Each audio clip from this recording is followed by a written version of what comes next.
And our third panelist is Steve Kayton. Steve is the owner of Nebraska Equipment, is a fourth-generation equipment dealer, and he's the immediate past chairman of the North American Equipment Dealers Association, which is made up of more than 4,000 dealerships, most of which are family-owned businesses. So we'll have the perspective of the whole world today. Tell us your story. Well, I'm the fourth generation of my family. We started 91 years ago. My great-grandfather started a little town called Belgrade, Nebraska. I don't know if it's kind of up in the central part. At that time, he was basically selling some short line stuff, some small engines, and my aunt kept the financial statements back then. It's kind of interesting. Most of our trade-ins were donkeys and mules and horses. But at that time, I think our assets were like $1,000. So, but my grandfather at that time was working for International Harvester Company after he got out of the service in 1930. He moved the International Harvester dealership over to Cedar Rapids, Nebraska.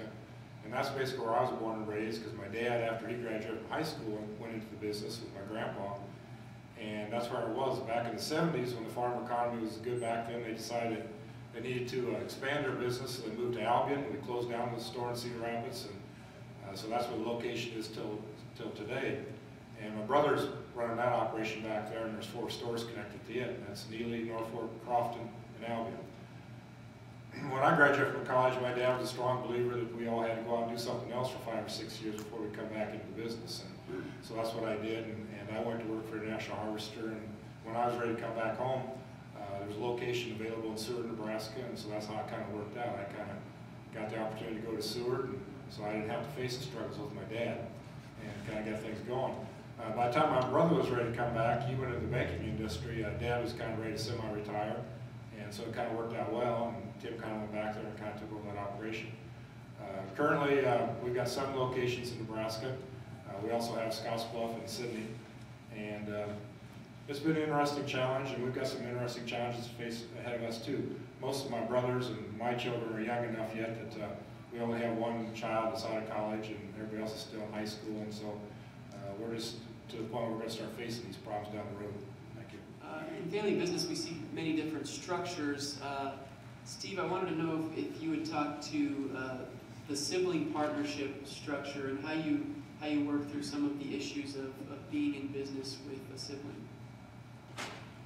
Well, basically, as far as my brother, we basically got kind of 2 separate corporations. He has his corporation up there, I have mine, and we really don't worry about each other as far as the day-to-day operation. The only time we really get involved is on some big key decisions, and so we really kind of stay out of each other's hair, so that works out pretty well.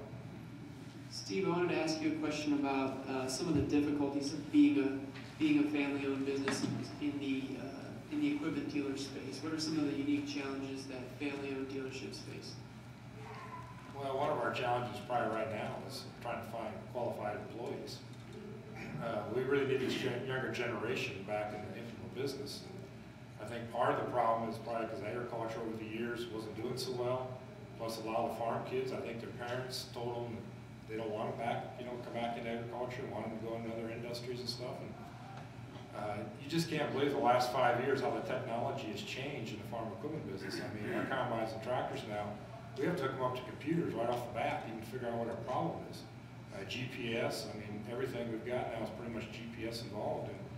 And the younger generation understands this. A lot of my mechanics are 40 years and older, don't want nothing to do with it. And so we're having a very difficult time to get this younger generation to come back and get into the mechanic end of it. The other thing that we're seeing is that a lot of our dealerships are smaller communities. A lot of these people don't want to come back to smaller communities. They want to live in larger communities. So that's what our biggest challenge right now is to find good qualified employees, because there's always going to be farmers out there, and you just can't believe how sophisticated this equipment is. And if we can't keep that equipment running, we won't be in business very long.